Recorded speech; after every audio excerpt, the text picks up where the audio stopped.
He grew up without a father in his childhood, causing him to be bullied by his classmates for having an unmarried mother. During the course of the COVID-19 pandemic, he made 2 working visits to Russia, one of the few European leaders to undertake foreign visits during the pandemic.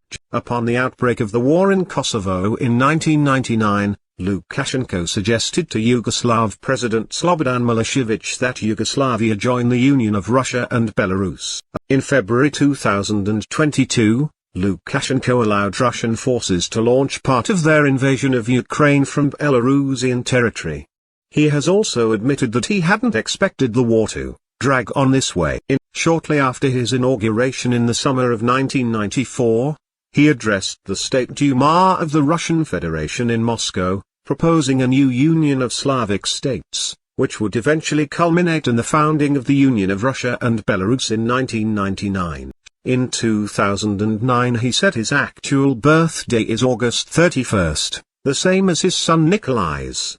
This caused confusion because all official sources had said August 30, 1954, was his date of birth.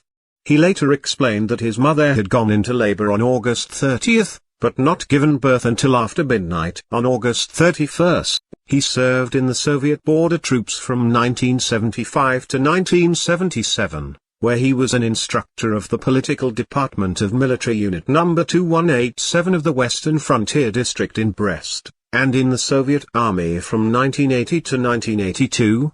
While in the Army, he was a deputy political officer of the 120th Guards Motor Rifle Division, which was based in Minsk. During a televised address to the people of Belarus on September 7, 2004, Lukashenko announced plans for a referendum to abolish presidential term limits.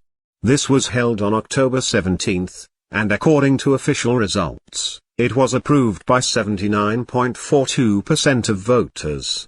Previously, he had been limited to 2 terms and would have been constitutionally required to step down after the presidential elections in 2006. In February 1995, Lukashenko announced his intention to hold a referendum.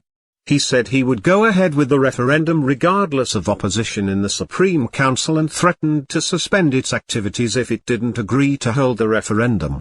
On April 11, 1995, a vote was held in Parliament on calling a referendum on 4 issues proposed by Lukashenko.